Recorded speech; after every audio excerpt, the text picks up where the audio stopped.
शरीर में उनका पूरा शाम हो गया, काला पड़ गया।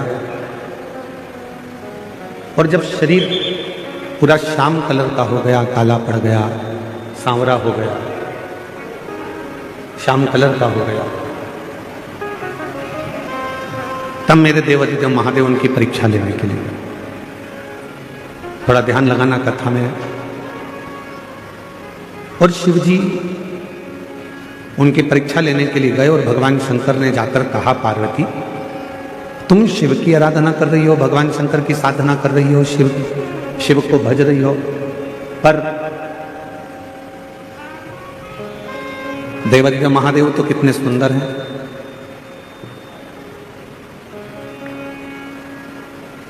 कर्पूर गौरम करुणावतारम संसार सारम भुजगेन्द्र। भगवान शिव तो इतने सुंदर हैं, भगवान शंकर तो इतने सुंदर हैं, इतने सुंदर हैं, और तुम इतनी काली हो गई हो, दुर्बल हो गई हो, पत्ते खाती हो, और शरीर भी तुम्हारा पूरा दुर्बल हो चुका है, और तुम्हारा पूरा शरीर दुर्बल हो गया।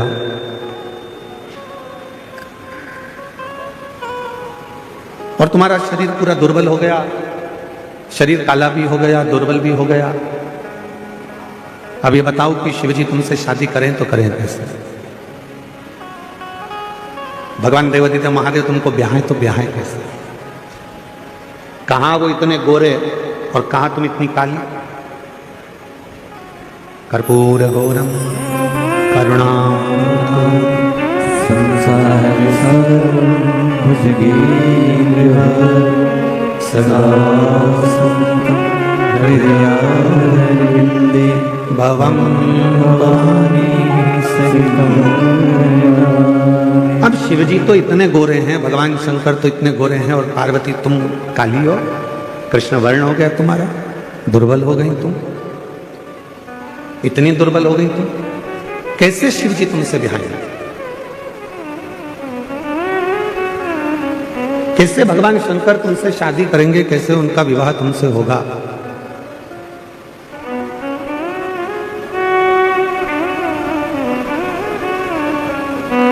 पार्वती जी ने हाथ जोड़े, जो देवादिदेव महादेव आए थे रूप बदल कर, स्वरूप बदल कर, पार्वती जी ने उनके हाथ जोड़े, और हाथ जोड़कर माता पार्वती जी बोली कि प्रभु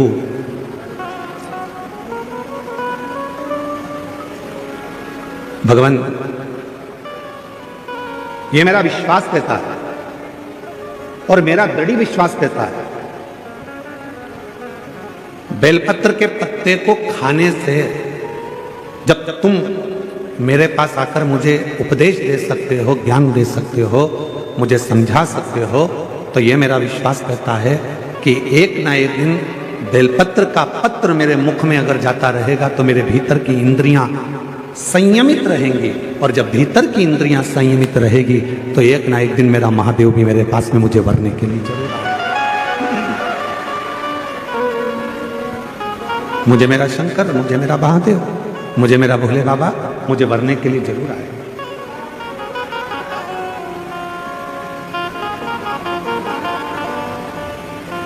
शिव महापुराण की उमा संहिता कहती है, शंकर जी पे चढ़ा हुआ जल का आचमन, शिव जी पे चढ़े हुए जल का प्रोक्षण,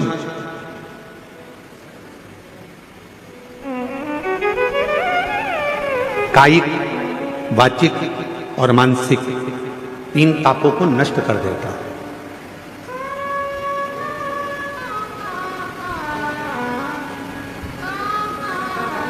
तीन पापों को मिटा देता है, चाहे वो कायिक हो, चाहे वो वाचिक हो, चाहे वो मानसिक।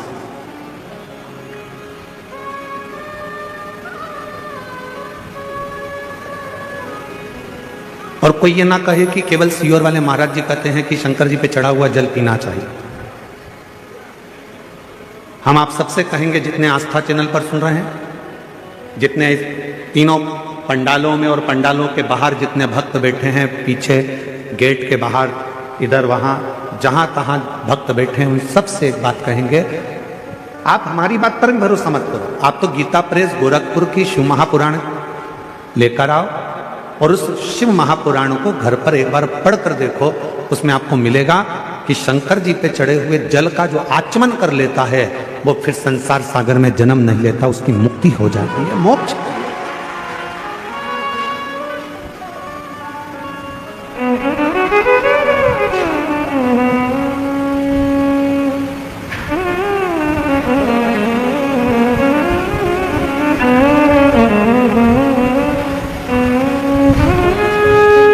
कल डॉक्टर साहब कह रहे थे, श्रीमान सुजय बीके पाटिल जी, कहा गुरुजी जब पंडाल वाले को फोन किया गया और पंडाल वाले से कहा गया कि 5 लाख लोग एक साथ बैठ जाएं, ऐसा पंडाल बनाना है, तो पंडाल वाला बोला कि 5 लाख लोग पंडाल में आ जाएंगे। तो डॉक्टर साहब बोले, सुजय बीके पाटिल जी बोले, कहने लगे हाँ 5 लाख लोग आ जाएंगे। तो डॉक्टर साहब कल बता रहे थे कि जब यह 5 लाख भक्तों का पंडाल कल पहले दिन ही भरा गया तो पंडाल वाले को भी आश्चर्य हुआ कि इतने भक्त कैसे। हम डॉक्टर सुजय बीके पाटिल जी को और माननीय श्री नामदार राधा कृष्ण बीके पाटिल जी को धन्यवाद देते हैं। शिव महापुराण का तो ये आनंद है, साथ में डॉक्टर साहब आपका और बीके पाटिल जी आपका प्रेम भी आपके क्षेत्रवासियों के प्रति बहुत ज्यादा है, इसलिए भक्तों का सैलाब, ये भक्तों का आगमन, ये भक्तों का आना, शिव तत्व की ओर अविरल भक्ति को प्राप्त करना।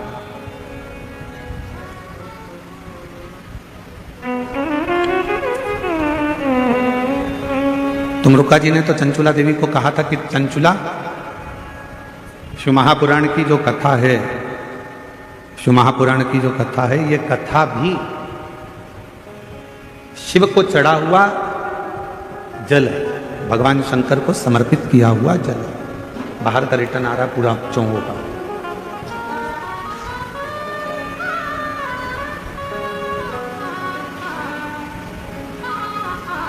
जो शिव महापुराण की कथा को श्रवण कर कर जाता है, ये समझ कर जाता है कि हम शंकर भगवान को चढ़े हुए जल का आचमन कर कर, शिव को प्राप्त कर कर, भगवान शंकर की शरणागति प्राप्त कर कर, भगवान शंकर की भक्ति प्राप्त कर कर हम जाए। ये प्रेशर बढ़ाओ ना यहाँ का मंच का। हम शिव की अविरल भक्ति को प्राप्त कर कर जा रहे हैं।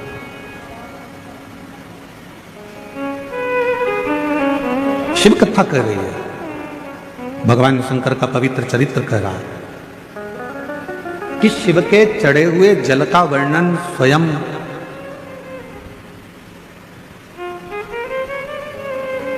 यमराज की जो धर्मपत्नी है, यमराज की जो धर्मपत्नी है जिसका नाम है धुमोरना। क्या नाम है उसका? धुमोरना। फिर से बोलो आप लोग, आवाज नहीं आई, डबल से बोलो, धुमोरना। ये यमराज की धर्मपत्नी, ये यमराज की धर्मपत्नी धुमोरना, धुमोरना। और यमराज की धर्मपत्नी धुमोरना ये जल के महत्व को एक बार स्वयं ने, धुमोरना ने पूछा था।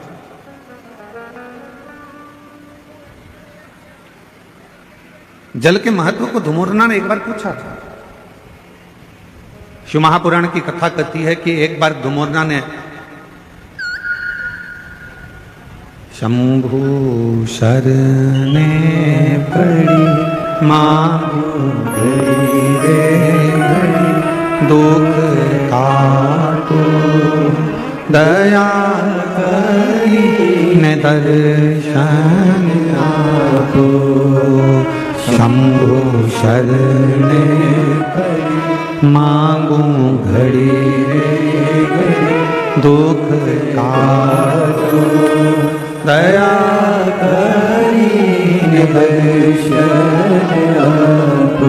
धुमोरना ने एक बार देखा यमराज की साक्षी में भैंसे से,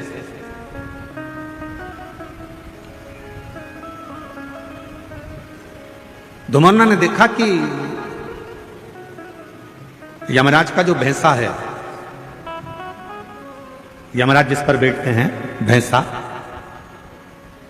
क्या नाम है उस भैंसे का जिस पे यमराज बैठते हैं? जम के बोलो जरा।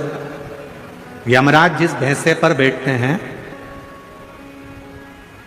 जिस पाड़े पर यमराज बैठते हैं, जिस भैंसे पर यमराज बैठते हैं, उसका नाम क्या है? उसका नाम है पौंड्रक। क्या नाम है? पौंड्रक। तो एक बार धुमरना ने उस पौंड्रक को देखा, उस भैंसे को देखा कि भैंसा क्या करता है कि यमराज प्राण खींचते हैं और प्राण खींचकर किसी को लेकर जाते हैं और भैंसा उसको खूब त्राड़ देता है, उसको खूब मारता है, सींग से रोनता है, पांव से कुचलता है, उसको परेशान करता जाता है। भैंसा उसको खूब परेशान करता है। पर धुमरना ने फिर एक जगह देखा कि धुमरना ने देखा कि वो भैंसा एक जीव को यमराज लेकर जा रहे थे, पर उस भैंसे ने उसको कोई कष्ट नहीं दिया, भैंसे ने उसको कोई परेशान नहीं किया। अब किसी को तो भैंसा मारता था और किसी को नहीं मारता था, किसी को कष्ट देता था, किसी को नहीं देता था। धुमरना के मन में, यमराज की धर्मपत्नी के मन में यह बात अड़, और यमराज की धर्मपत्नी के मन में यह बात अड़ी, और यमराज की धर्मपत्नी ने विचार करा आखिर ये हो क्या रहा?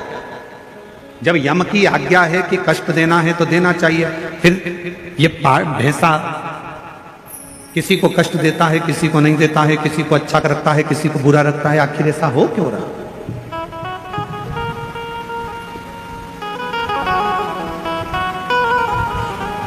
धुमरना ने भैंसे को बुलाया और भैंसे को बुलाकर धुमरना ने कहा, क्यों रे पौंड्रक, ये बता कि किसी किसी को यमराज जब खींच कर लेकर जाते हैं, प्राण जब छूटते हैं, तो किसी को तो तू बहुत कष्ट देता है, किसी को तो तू खूब मारता है, कष्ट देता है, परेशान करता है, उसको खूब खूब रोनता है, पांव से भी रोनता है, सींगों से भी रोनता है, किसी किसी को तो बहुत कष्ट देता है।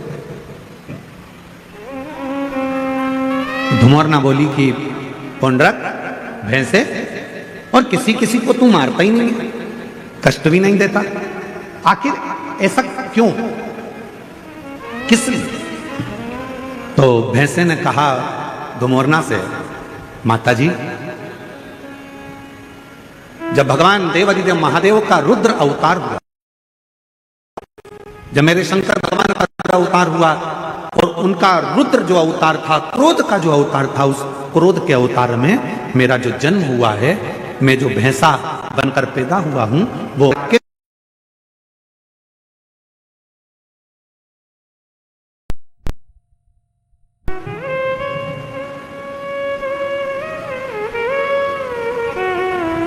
और मेरा जन्म हुआ रुद्र की जंघा से।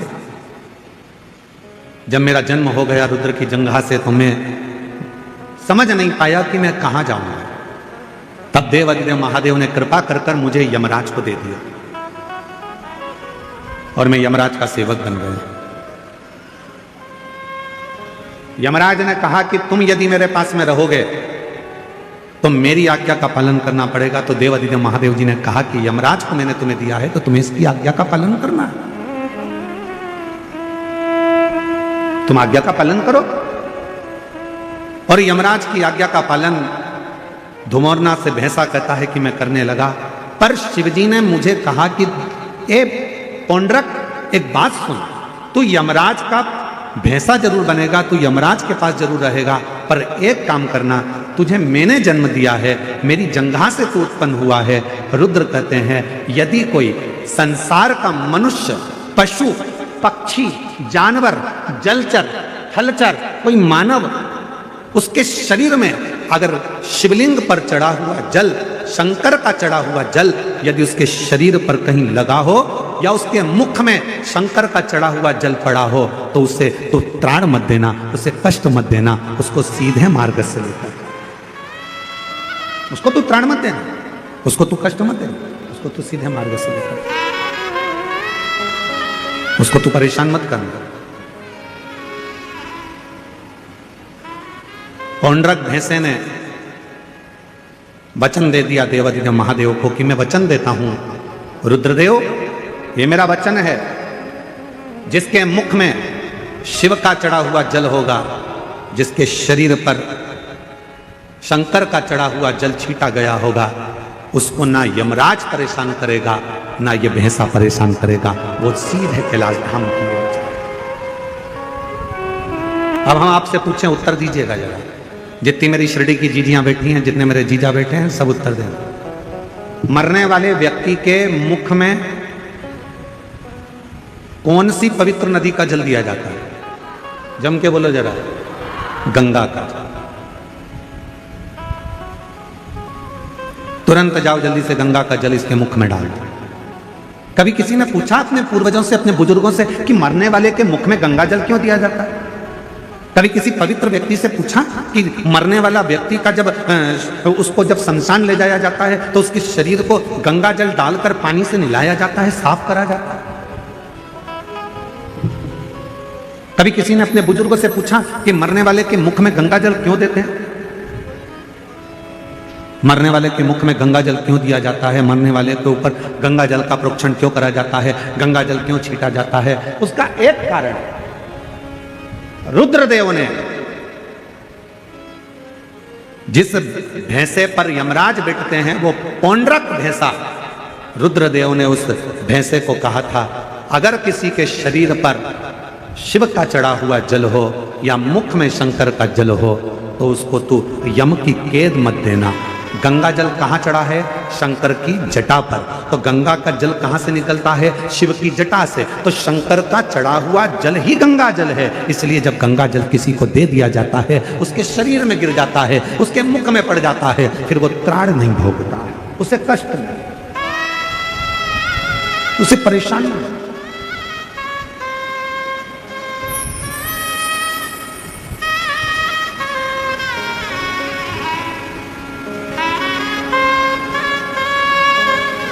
महाराज,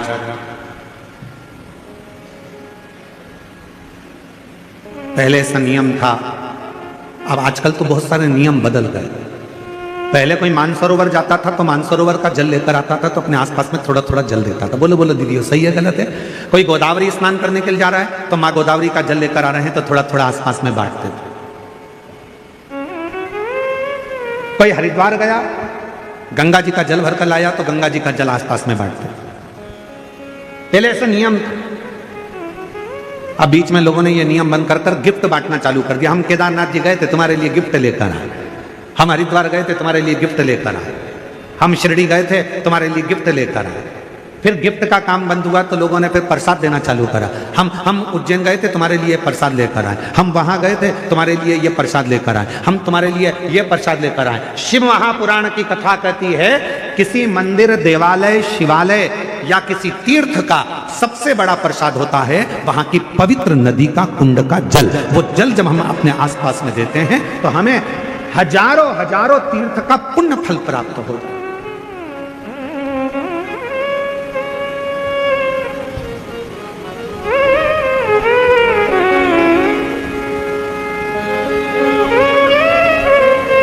उस तीर्थ का जो जल है वो सबसे ज्यादा पवित्र। कहां गए थे भैया? हरिद्वार गए थे, क्या लेकर आए? प्रसाद नहीं लाए। फिर कहां गए थे भैया? बद्रीनाथ गए थे, क्या लेकर आए? तो कहा हम कुछ लेकर नहीं आए, हम तो केवल थोड़ा सा माँ अलकनंदा का जल लेकर आए। हम कहां गए थे? यमुनोत्री, हम यमुना जी का थोड़ा सा जल लेकर आए। हम कहां गए थे? नासिक, त्र्यंबक, हम गोदावरी माँ का जल लेकर आए। हम कहां गए थे? तो ओमकारेश्वर, हम माँ नर्मदा का जल लेकर आए। हम कहां गए थे? उज्जैन महाकाल, क्या लाए? थोड़ा सा क्षिप्रा महारानी का जल लेकर आए। हम कहां गए थे? प्रयागराज, क्या लाए? त्रिवेणी का जल लेकर आए। उस जल की महत्वता पर लोगों ने उस जल की महत्वता को कम कर दिया। कहां गए थे? मानसरोवर, क्या लेकर आए? शिव जी का मानसरोवर का जल लेकर आए। थोड़ा थोड़ा सा जल, भले एक बूंद दिया जाए, पर वो जल में दूसरा जल मिलाकर उस जल को जब वितरण किया जाता है तो शास्त्र कहता है, जो मानसरोवर नहीं गया, जो उज्जैन नहीं गया, जो हरिद्वार नहीं गया, जो काशी नहीं गया, जो त्र्यंबक नहीं गया, अगर वहां का जल, पवित्र नदी का जल, कुंड का जल यदि हमारे घर में आ जाता है, हम भले उस स्थान पर नहीं गए, पर वो जल का जब हम प्रोक्षण करते हैं, आचमन करते हैं, तो हमें उसी तीर्थ का पूरा पुण्य फल उसी क्षण प्राप्त होता है। अब आजकल का जमाना थोड़ा दिखावे का हो गया, तो लोग कहते कहाँ गए थे साहब, तो कहा हम यहाँ गए थे, हम वहाँ से गिफ्ट लेकर आए, हम शिरडी गए थे, वहाँ से तुम्हारे लिए गिफ्ट लाए, हम वहाँ त्र्यंबक गए थे, गिफ्ट लाए, उज्जैन गए थे, गिफ्ट लाए। गिफ्ट नहीं,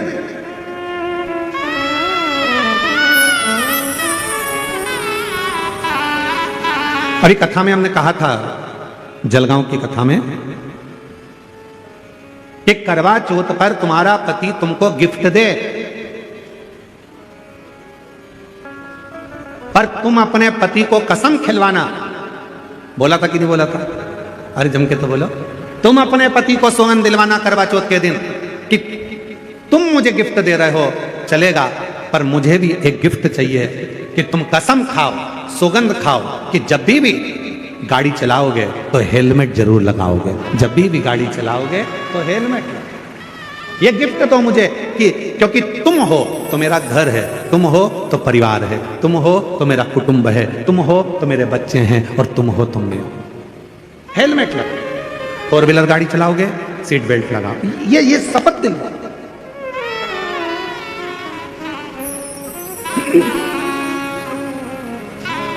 और मैंने तेरे ही भरोसे बाबा, तेरे ही भरोसे हवा बिच उड़ती जावांगी, बाबा डोर हर को छड़ी में कटी जावांगी, भोले मैं तेरी पतंग, शंभो मैं तेरी पतंग, हवा बिच उड़ती जावांगी, बाबा डोर हर तो छड़ी में कटी जावांगी, भोले मैं तेरी पतंग, शंभो मैं तेरी पतंग। सबसे बड़ा गिफ्ट है, सबसे बड़ा दान है, तीर्थ का जल जो तुम लेकर आए हो, वो तीर्थ के जल को सबको दे।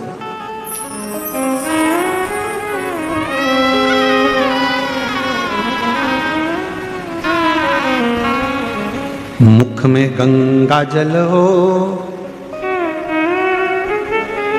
ब्रज का बंसी बट हो, मुख में गंगा जल हो, ब्रज का बंसी बट हो, मेरा काशी वाला निकट हो, जब प्राण तन से निकले, मेरा काशी वाला निकट हो, जब प्राण तन से निकले। काशी वाला क्यों निकट हो? क्योंकि माता पार्वती जी ने शिव जी से 2 वर मांगे थे काशी में। पहला वर काशी में मांगा था माता पार्वती जी ने कि जिस पति पत्नी में झगड़ा हो उसमें प्रेम बहुत बढ़े, इसलिए आज भी पति पत्नी का आपस में झगड़ा होता है तो उनमें प्रेम बढ़ता है। पति झगड़ा कर जाता है, ऑफिस से आते से ही पूछता है क्यों तेरी मम्मी कहां गई, तुरंत पूछता, मतलब झगड़ा समा प्रेम। और पार्वती जी ने दूसरा वर मांगा था शिव जी से कि काशी में जो मरेगा उसको गुरु मंत्र तुमको देना पड़ेगा, काशी में मरने वाले को मोक्ष मंत्र आपको देना पड़ेगा। इसलिए शास्त्र की रीति है, हमारे यहाँ काशी खंड स्कंद पुराण का वर्णन करता है कि काशी में मरने वाले के कान में भगवान शंकर तारक मंत्र प्रदान कर देते हैं, और वो तारक मंत्र सुनते से ही काशी में मरने वाला फिर जन्म नहीं लेता, वो शिव का गण बनकर शंकर के धाम में शिव के आनंद में रहता है, फिर वो जन्म मरण के प्रपंच से छूट जाता है, फिर वो जन्म मरण के प्रपंच से मुक्त हो गए, मुक्त।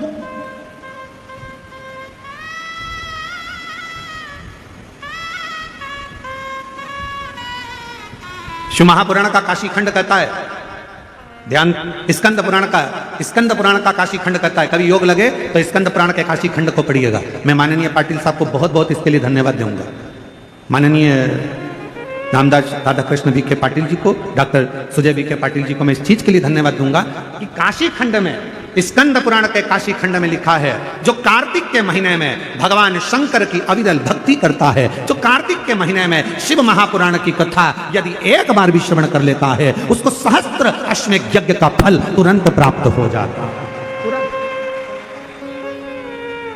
मैं पाटिल परिवार को धन्यवाद इसलिए दूंगा कि उन्होंने कार्तिक महीने में ये शिव महापुराण की कथा शिरडी के इस क्षेत्र में कराकर संपूर्ण शिरडी वासियों को अश्वमेध यज्ञ, एक अश्वमेध यज्ञ नहीं, सहस्त्रों, हजारों, लाखों अश्वमेध यज्ञ का फल केवल कार्तिक महीने में ये 5 दिन की शिव महापुराण कराकर उन्होंने सबको प्रदान कर दिया।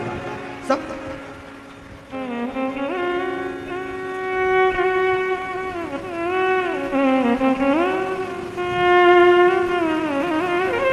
जब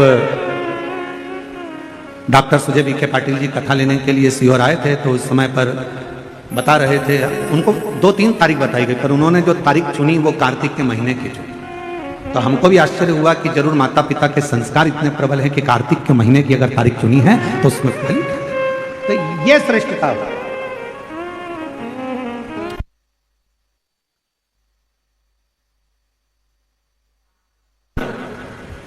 तो हमने जब डॉक्टर सुजय विखे पाटिल जी जब कथा लेकर चले गए तो हमने बाद में आशीष को कहा, हमने कहा जरूर सुजय विखे पाटिल जी ने स्कंद पुराण पढ़ के रखी होगी तो उनको काशी खंड याद होगा कि कार्तिक महीने में कथा सुनने से हजारों यज्ञ का फल प्राप्त होगा। हमने कहा जरूर उनको ये बात का ज्ञान होगा कि कार्तिक महीने में एक कथा भी यदि कोई दिल से श्रवण कर लेता है, शिव नाम ले लेता है, शंकर का स्मरण कर लेता है, शिव नाम की स्तुति कर लेता है, शंकर का अविरल भक्ति को धारण कर लेता है, शिव महापुराण की कथा कथी है, भगवान शंकर का चरित्र कथा है। आप और हम तो अपने घर पर दिवाली मनाते हैं, 33 कोटि देवी देवता काशी के घाट पर, गंगा के घाट पर दीपावली मनाते हैं। काशी के घाट पर दीपावली का पर्व मनाया जाता है।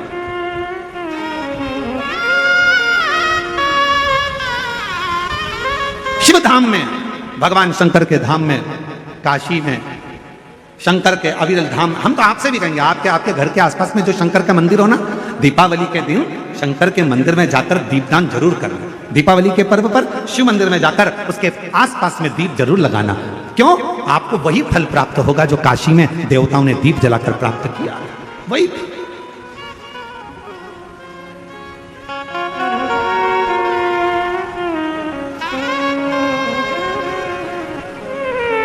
भगवान शंकर की अविरल भक्ति को धारण, शिव तत्व को धारण।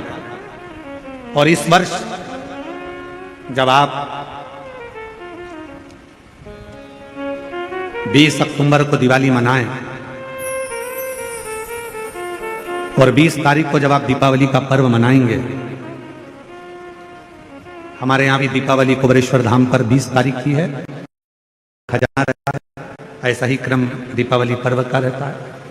तो 20 तारीख को जब आप दीपावली मनाएं तो इस वर्ष सबको कहूंगा, जितने भी आस्था चैनल पर कथा सुन रहे हैं, जितने फेसबुक यूट्यूब पर कथा श्रवण कर रहे हैं, यदि आपकी जिंदगी में 4 दिन दुकान चल रही है, 4 दिन बंद पड़ी है, व्यापार थोड़े दिन चलता है, थोड़े दिन बंद हो जाता है, आपके विद्रोही, आपके दुश्मन आप पर कहीं ना कहीं से इधर से उधर से वार कर रहे हैं, या आपका लक्ष्य आपको प्राप्त नहीं हो रहा, कोई बहुत मेहनत करता है तो भी लक्ष्य नहीं मिल पा रहा, जहां तक आपको पहुंचना है वहां तक यदि आप नहीं पहुंच पा रहे हैं, तो इस दीपावली पर जब आप 20 तारीख को दीपावली का पर्व मनाएं, तो 20 तारीख को दीपावली के पर्व के दिन शंकर भगवान को स्पर्श कराकर एक बेलपत्र लेकर जरूर अपने घर पर आए और जहां पूजन कर रहे हैं उस बेलपत्र को एक प्लेट में अवश्य रखें, उस पर हल्दी और कुंकू उस पर अवश्य चढ़ाएं। एक चावल का दाना लाल कर, एक चावल का दाना पीला कर उस बेलपत्र पर अवश्य चढ़ाएं और उस बेलपत्र को अपने पास में 1 वर्ष तक संभाल कर रखना। फिर अगले साल आप और हमें बताना कि उस बेलपत्र ने आपको मंजिल तक पहुंचाया कि नहीं पहुंचाया, आपको लक्ष्य प्रदान कराया कि नहीं। कई लोग रहते हैं, बहुत मेहनत करते हैं, बहुत परिश्रम करते हैं, सब चाहते हैं कि ये व्यक्ति इतने स्थान पर बैठे, इसको ये पद मिलना चाहिए, इसको ये कुर्सी मिलना चाहिए, इसको ये जगह मिलना चाहिए, इसको वहां तक पहुंचना चाहिए, इस व्यक्ति को तो इस पद पर पहुंचना चाहिए पर नहीं पहुंच पाता, इस व्यक्ति को तो वहां तक पहुंचना है पर ये नहीं पहुंच पाता। एक बेलपत्र का प्रयोग कर देते, अगले वर्ष बात करेंगे कि मेरे भोलेनाथ ने आपका हाथ पकड़कर आपको उस मंजिल तक भेजा कि नहीं भेजा।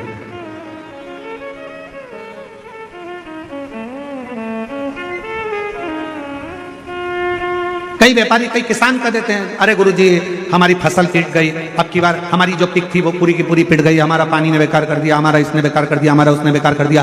बेचारा किसान कर्जे में होता चले जाता है, तकलीफ में होता चले जाता है। हम उनसे भी कहेंगे एक बार प्रयोग कर देखिए, एक बेलपत्री का दीपावली की रात्रि को, और अब की बार दीपावली का पर्व 20 अक्टूबर को जो मनाया जा रहा है, बेशक तुम दीपावली पर्व के दिन एक बार प्रयोग कर देखिए कि वो बेलपत्र शिव जी को लगाया हुआ क्यों, क्योंकि भगवान शंकर ने माता लक्ष्मी को जब भगवान विष्णु को दिया था, क्योंकि माता लक्ष्मी की माँ ख्याति देवी तो लक्ष्मी जी का विवाह शिव जी से करना चाहती थी, पर शंकर जी ने मना कर दिया था कि मैं विवाह नहीं करूंगा, इनको तो नारायण को दे दो। तो लक्ष्मी जी को भगवान शंकर ने जब यहाँ आया तब माता लक्ष्मी ने वर दिया, भगवान शंकर से प्रार्थना करी आप मुझे आज्ञा करो।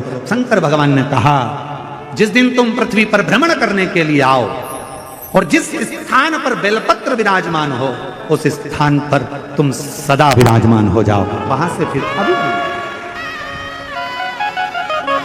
अविरल बोल बम का नारा है। इतना धीमा बोलोगे तो शिरडी वालों कल्याण तुम्हारा। अच्छे से बोलो जरा, बोल बम का नारा है हार हार महादेव। शिव तत्व की प्राप्ति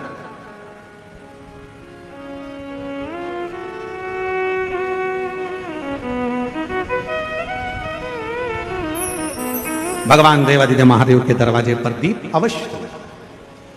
हमारे यहाँ कुबेरेश्वर धाम पर लोग दिवाली मनाने के लिए जब आते हैं, दीपावली पर्व के लिए जब आते हैं, खजाने के लिए जब आते हैं, तो भक्ति के साथ, अविरल भक्ति के साथ शिव तत्व को प्राप्त करने के लिए। और शिव क्या ना दे, भगवान शंकर क्या ना दे। तेरी कृपा बिना न हिले एक भी ले विश्वास तेरी कृपा से करूं बखान क्या करूं मैं राखों के ढेर का चपटी भगोत में खजाना कुबेर का। उसके स्पर्श मात्र राख का हो जाता है, स्पर्श मात्र एक भभूत का हो जाता है, तो वो भस्म भी करोड़ों का धन बन जाता है। वो भस्म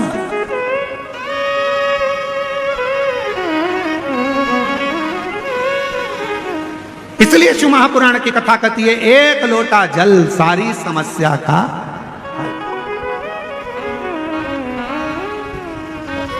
एक लोटा जल लेकर शिव मंदिर जरूर जा।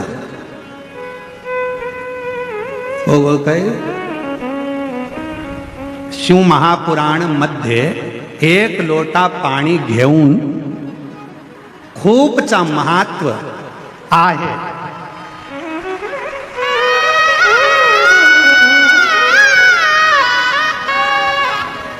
शिव महापुराण में एक लोटे जल का बड़ा महत्व बताया है, बड़ा महत्व।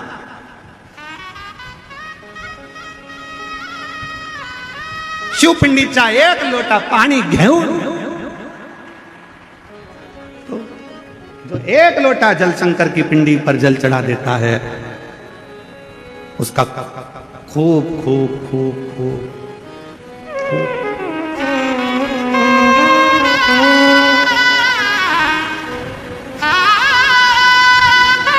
और तेरी कृपा का क्या भरोसा कब किस पर हो जाए। जरा सी हम पर कर दो, जरा सी हम पर कर दो।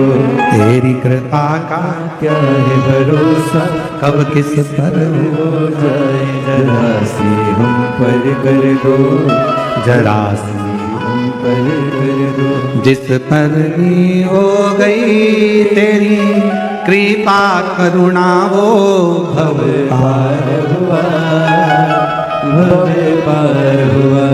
पापी हो चाहे जितना उसका भी बाबा उद्धार हुआ, उद्धार हुआ।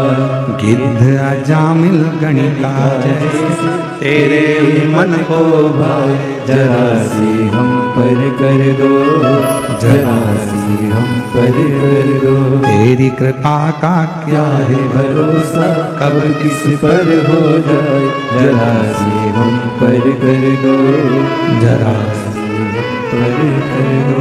तेरी कृपा का क्या है भरोसा कब किस पर हो जाए। जरा से हम पर कर ये उसकी उदारता है, ये उसकी करुणा है, ये उसकी कृपा है, ये उसकी दया है। आप दिल से उसको पुकारो, वो दिल से झोली भरता है। आप दिल से पुकारो, दिल से कहो उसको, दिल से विनय करो उसको, दिल से निवेदन करो उसको, वो सुनेगा, आएगा, देगा, झोली भरेगा, जाएगा। तो शंकर भगवान पर चढ़े हुए जल की महत्वता शिव महापुराण की कथा कहती है। भगवान शंकर का पवित्र चरित्र कह रहा है कि मरने वाले व्यक्ति के मुख में गंगा जल क्यों दिया जाता है। आपके बच्चे पूछें, आपके रिश्तेदार पूछें तो उनको बताना कि शिव महापुराण में वर्णन आता है। स्वयं यमराज की धर्म पत्नी धुमोरना ने यह प्रश्न स्वयं जिस पर यमराज बैठते हैं उस भैंसे से, उस पौंड्रक से पूछा, भैंसे से कि तू किसी को कष्ट देता है, किसी को नहीं देता।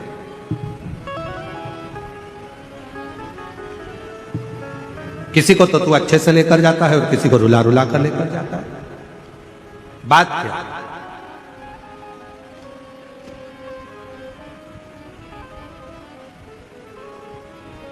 क्या बात है?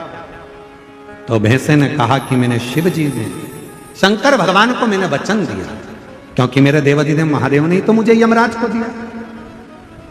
आज अगर मैं यमराज के पास में हूं, यदि मैं यम के साथ में रह रहा हूं, तो इसमें शिव जी की कृपा है, मुझे शंकर भगवान ने करुणा कर दी।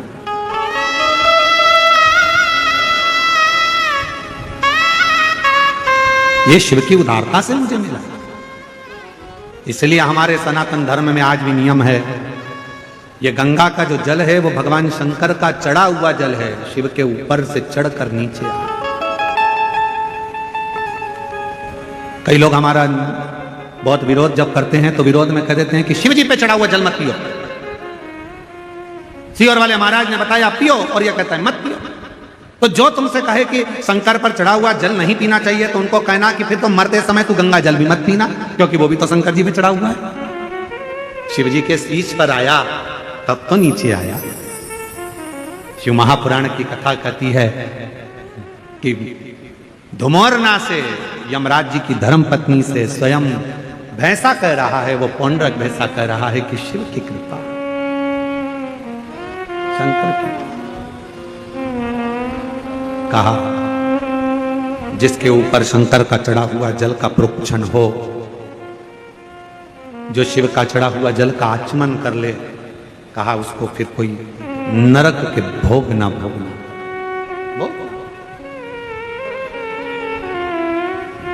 मुख में गंगा जल हो, ब्रज का बंसी बट हो।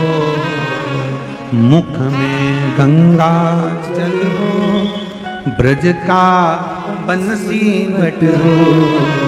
मेरा काशी वाला निकट हो, जब प्राण तन से निकले। मेरा काशी वाला निकट हो, जब प्राण तन से निकले।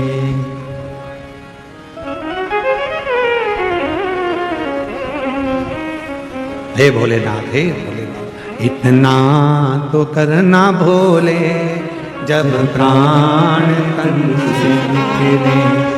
इतना तो करना भोले, जब प्राण तन से निकले। बाबा इतनी कृपा करना। हम हो सकता है प्राण छूटते समय हम काशी ना हो,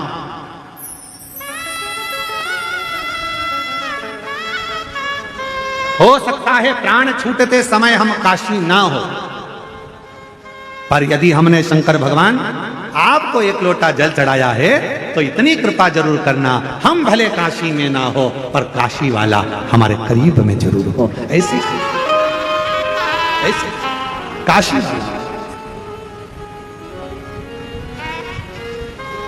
ये कृपा करना, ये करुणा करना, ये दया करना।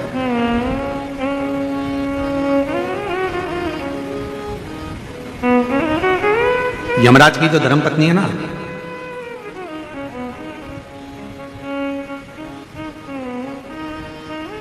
ये शिव की बड़ी उपासक है।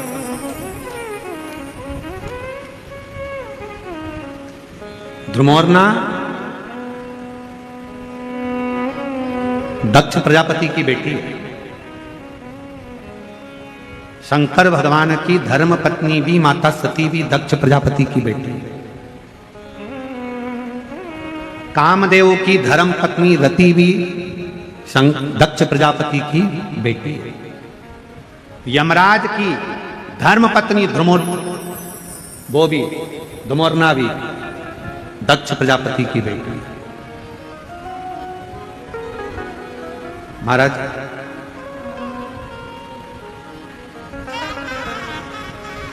एक कथा बड़ी अच्छी आती है धुमोरना के विवाह की। बड़ा सुंदर प्रसंग आता है कि धुमोरना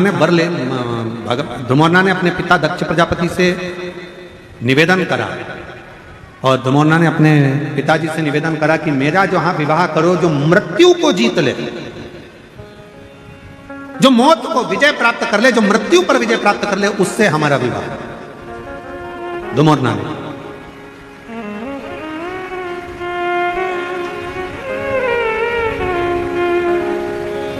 अपने पिताजी से कर रही है धुमोरना, दक्ष प्रजापति से कर रही है धुमोरना, कैसी कृपा करिए हमारा विवाह वहां हो जो मृत्यु पर विजय प्राप्त कर ले। तो इतने में दक्ष प्रजापति ने विचार करा, ठीक है अगर आप ऐसा करते हो तो आपके लिए हम वही वर ढूंढेंगे जो मृत्यु पर विजय प्राप्त कर ले। तो उनके लिए उसी समय पर दक्ष प्रजापति ने यमराज को लाकर खड़ा कर दिया। तो धुमोरना ने देखा कि ये यमराज, इसका तो पूरा स्वरूप बड़ा कृष्ण है, काला है और भयंकर स्वरूप है। तो इतने में धुमोरना ने कहा कि पिताजी इनसे विवाह, तो कहा ये यमराज है, इससे विवाह कर लीजिए। धुमोरना ने अपने पिताजी का कहना माना, हां भर ली। शादी के मंडप में धुमोरना पहुंच गई। जरा ध्यान से सुनना, शादी के मंडप में धुमोरना पहुंच गई और शादी के मंडप में जैसे धुमोरना पहुंची, यमराज बाजू में पास में आकर बैठा और यमराज से धुमोरना ने मुस्कुराकर कहा कि आज मुझे बड़ी प्रसन्नता हो रही है कि मुझे जो पति मिला है वो मृत्यु पर विजय प्राप्त करने वाला है, मृत्यु पर विजय। इतने में तुरंत यमराज ने कहा, धुमोरना तुम्हें गलतफहमी हो रही है, मैं मृत्यु पर विजय प्राप्त नहीं करता हूं, मैं व्यक्ति को मृत्यु देता हूं। इतने में तो धुमोरना उठकर खड़ी हो गई और धुमोरना ने विचार करा कि मेरा विवाह उसके साथ हो रहा है जो मृत्यु प्रदान करता है, और मैंने तो अपने पिताजी से कहा था कि जो मृत्यु पर विजय प्राप्त करे मेरा विवाह उससे होना चाहिए। इतने में तुरंत यमराज ने कहा कि मृत्यु पर मैं विजय प्राप्त नहीं कर सकता, पर धुमोरना मृत्यु पर तो केवल एक है जो विजय प्राप्त कर सकते हैं, पर उनका विवाह माता सती के साथ, तुम्हारी बहन के साथ हो चुका है, और वो देव अधिदेव महादेव हैं जो मृत्यु पर विजय प्राप्त कर।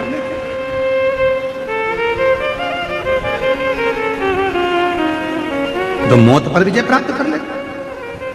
इतने में धुमोरना उठकर चली गई और जैसे ही धुमोरना उठकर गई, दक्ष प्रजापति को सूचना मिली कि मेरी बेटी यमराज से विवाह नहीं करना चाहती, अब करा क्या जाए। इतनी देर में दक्ष प्रजापति ने अपनी दूसरी बेटी विजया को मंडप में ले जाकर बिठा दिया। शादी के मंडप में जैसी विजया बैठी, वैसे ही उसी समय, उसी पल, उसी घड़ी सती ने धुमोरना से पूछा कि बहन क्या बात है, तेरी शादी हो रही है, दूल्हा भी अच्छा है, वर अच्छा है, सब कुछ ठीक है, फिर तू शादी क्यों नहीं करना चाहती। धुमोरना ने कहा, मैंने अपने पिता दक्ष प्रजापति से वर मांगा था कि मेरा विवाह हो तो उसके साथ हो जो मृत्यु पर विजय प्राप्त कर ले, पर मेरे पिताजी तो विवाह कर रहे हैं जो मृत्यु की दंड देता है, मृत्यु की सजा देता है, उस यमराज से विवाह कर रहे हैं जो मौत देता है। तो क्या हुआ, कोई बात नहीं।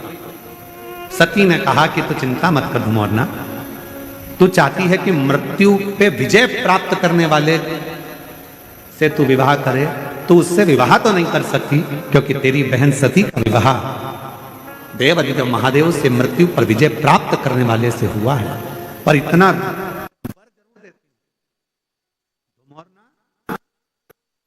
तेरा पति मृत्यु लोक में जाकर जिस व्यक्ति के प्राण को लेकर जाएगा यमलोक में, उस समय पर जिसके प्राण छूट रहे होंगे उसके मुख से यदि शिव का नाम निकल गया तो धुमोरना उसी क्षण तुझे शंकर का दर्शन हर पल हर घड़ी होता रहे, हर पल और उसका वर क्या प्राप्त होगा, उसका फल क्या प्राप्त होगा। शिव महापुराण की कथा कहती है, श्री शिवाय नमस्तुभ्यम, ओम नमः शिवाय, ओम ओम नमः शिवाय, ओम नमः श्री शिवाय नमस्तुभ्यम बोलने वाला, ओम नमः शिवाय बोलने वाला, हर हर महादेव बोलने वाला, बोल बम का नारा है, बाबा है सहारा है, ऐसे उच्चारण करने वाला, शिव तत्व को गुंजायमान करने वाला, शंकर के नाम को लेने वाला जब अपने प्राणों को छोड़ता है और उसके मुख से यदि भूलवश भी शिव का नाम निकल जाता है तो धुमोरना शिव जी का दर्शन करती है और यमराज से प्रार्थना करती है, आप इस जीव को जब लेकर आओ तो नरक लेकर मत जाना, इसको बैकुंठ छोड़कर आना, वहां देव का इंतजार करो, वहां देव का इंतजार करो।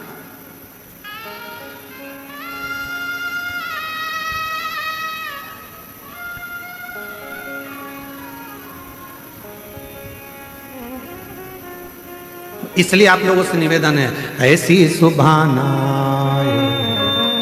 आए ना ऐसी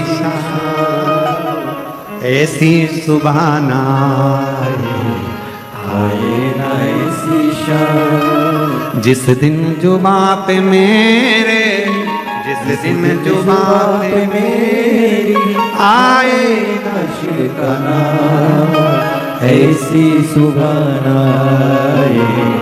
आए ना ऐसी शाम, ऐसी सुबह आए ना ऐसी शाम। भगवान शिव का जो उच्चारण करता है, शिव का उच्चारण करने वाला, श्री शिवाय नमस्तुभ्यं, श्री शिवाय नमस्तुभ्यं। हम आप लोगों से बार बार कहते हैं, अपने घर के दरवाजे पर लिख दो श्री शिवाय नमस्तुभ्यम, दीपावली पर स्टिकर चिपका दो श्री शिवाय नमस्तुभ्यम, दरवाजे पर बंदरवाल बांध दो श्री शिवाय नमस्तुभ्यम। अगर कोई दरवाजे के सामने से निकल कर जा रहा होगा और मान लो उसका समय भी आ गया होगा, प्राण छूटने का भी समय आ गया होगा, तो दरवाजे पर यदि उसने भूल से भी पढ़ लिया तो वो नरक नहीं जाएगा, उसका परम पद वैकुंठ तक हो जाएगा। इसलिए श्री शिवाय नमस्तुभ्यम का स्मरण करो। कोई अपने काम के लिए जा रहा है, काम नहीं हो रहा, तुम्हारे दरवाजे पर पढ़ लेगा श्री शिवाय नमस्तुभ्यम, उसका राह खुल जाएगा, उसका कार्य सफल हो जाएगा। वो मंत्र का उच्चारण मूल है।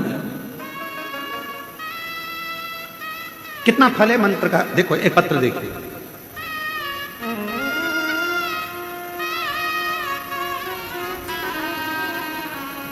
बनीता प्रताप सिंह परदेशी,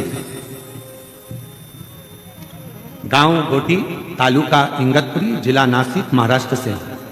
कहीं बैठी हो हाथ हिला सकती हैं, और अगर बैठी हो तो एक बेलपत्र लेने के लिए आ सकते हैं। गुरुदेव, हम 2022 से कथा सुन रहे हैं, हमारा लड़का प्रवीण 2023 से एमपीएससी की पढ़ाई की तैयारी कर रहा है, पर प्रवीण हर रोज उठकर मंदिर भी जाए, पर उसका सिलेक्शन जब नहीं हुआ तो हार गया।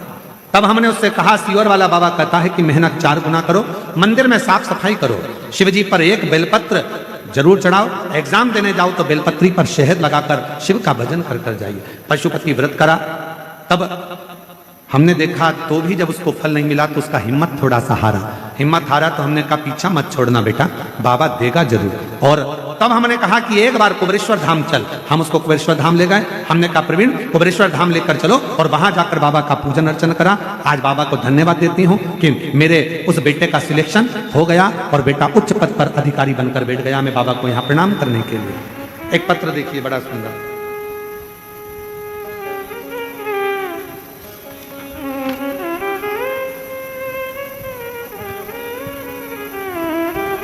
मेरा नाम सो कल्पना सूर्यभान चित्ते, महाराष्ट्र के